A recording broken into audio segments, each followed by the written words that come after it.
ಈ ಮಧ್ಯ ಇಡೀ ದೇಶದಲ್ಲಿ ದುರಂತ ಆಗೋಯ್ತು. ಜಮ್ಮು ಕಾಶ್ಮೀರದಲ್ಲಿ ಬಹಳ ಜನ, ಕರ್ನಾಟಕವು ಸೇರಿದಂತೆ ದೇಶದ ಬಹಳ ಜನ ಅದನ್ನು ಹೇಳಕ್ ಸಾಧ್ಯ ಇಲ್ಲ, ನೋವಾಗುತ್ತೆ. ಆ ರೀತಿ ಅವರನ್ನ ಕೊಂದಾಕಿದ್ದಾರೆ. ಉಗ್ರಗಾಮಿಗಳು ಗುಂಡೊಡೆದು ಕೊಂದಿದ್ದಾರೆ.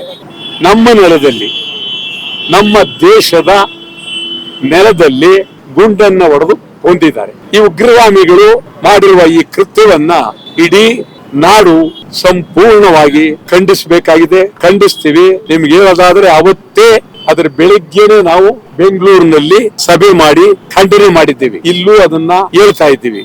ಇದು ನಿಜಕ್ಕೂ ಬಹಳ ಅತ್ಯಂತ ಗಂಭೀರವಾದ ಪರಿಸ್ಥಿತಿ.